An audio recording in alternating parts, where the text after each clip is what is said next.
What's up guys, you're watching TUGGtv and today, this. If you're watching this video for the first time, be sure to hit that subscribe button along with the bell icon and give us a thumbs up. We are TUGGtv and we do things all related to music. So we have various types of amplifiers in the market for guitars, be it tube amps, modern solid state amps, your home jamming amps, the ones which you can use both for a smaller venue and a bigger venue as well. Or for that matter, virtual software or VST. We've in fact done a video comparing physical amplifiers versus virtual software.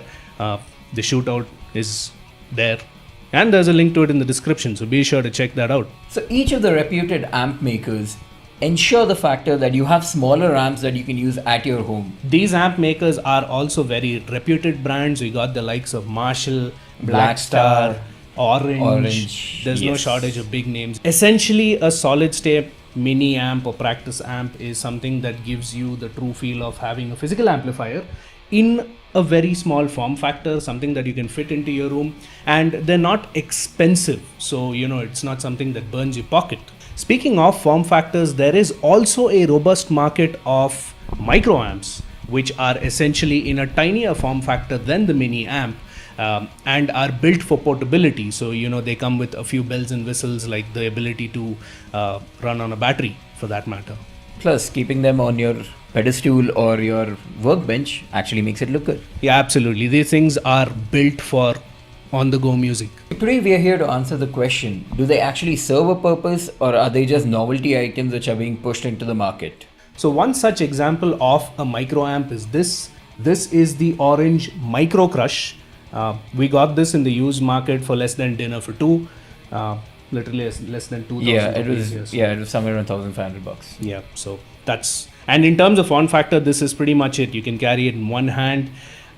It's got a volume button, tone button, and also a built-in overdrive. It's got built-in overdrive and the factor that it has a built-in tuner as well. So you don't need to worry about anything for the on-the-go musician. And of course, if I turn this thing around, it's got a headphone jack and a DC power input. So, if you don't want to run it on batteries, you can run it on power as well. So that's just talking about everything that's on paper.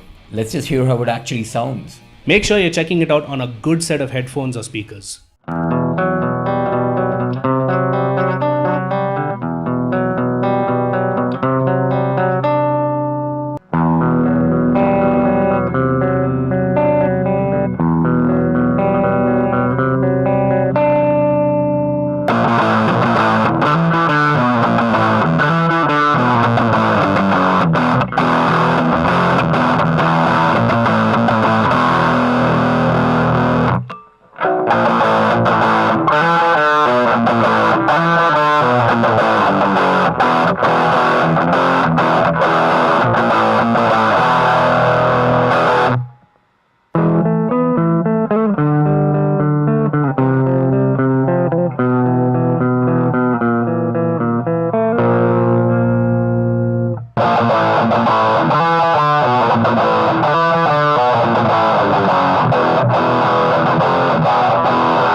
So those of course were the samples.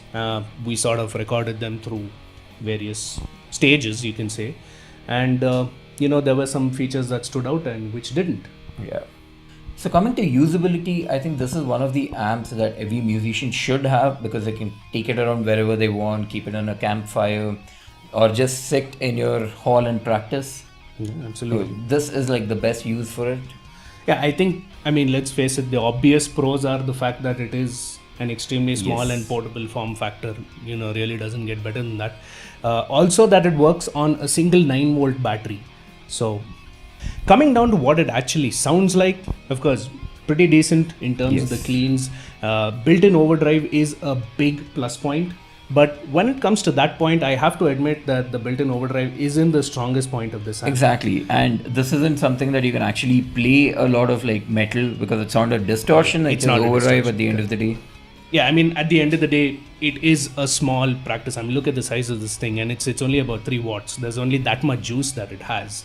So I personally wasn't the biggest fan of the overdrive. Then again, as you've seen in the samples, if you have a guitar processor and if you hook that up to this amp, you're going to get some pretty decent output. Of course, keep in mind, it's your processor doing all the work over there. So coming to the learning curve involved in using something which is so small and has so many features, it's absolutely easy for any person to just pick it off the shelf and, you know, get it up and running within the next half an hour. Yeah, they learn every option in it. But then do keep in mind that since there are a lot of features which are crammed into it, it's not necessarily the most reliable one, because the tuner isn't always the perfect match, but then you can just make do with it. Also, on point of playability, can you play a bass on this amp? The answer is yes. We've done the sample, as you can see. But should you play a bass on this amp? Not necessarily. Yeah, not necessarily. And plus, it holds good with any of the guitar amps, because the frequencies are much more tuned to it, and your speaker is going to be like, you know, focused on guitar frequencies. So in conclusion, yeah, it is safe to say that it's not a sales gimmick. Yes. The microamps definitely have a positive to it. Like everything, it comes with its pros and cons. Is it a need to have? No, but it is a good to have. Definitely something you can consider as a secondary amp or a practice amp. Or even something that you can just use in your bedroom to just kind of keep the noise level low when you're practicing. Absolutely. Or if you're in the living room and you're stuck with an idea and you just want to jam, this thing is perfect. Having said that, I would not recommend this to be your primary amp, because first point, it has a lot of limitations. There is only that much it can do, and if you're planning to take this into like studio sessions and recording, that's never gonna happen. Yeah, I don't think you're gonna. Yeah.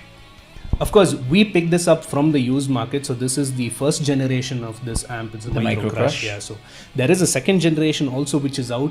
That I think brand new retail somewhere between 6,000 to 7,000 rupees.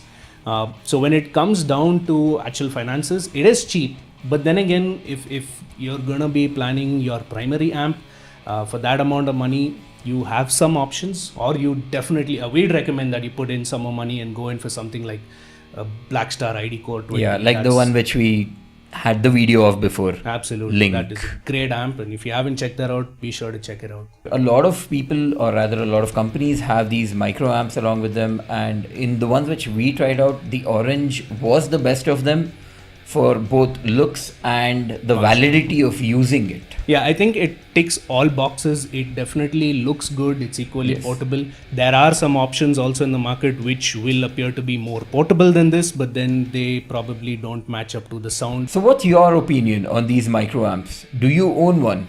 Let us know in the comments down below.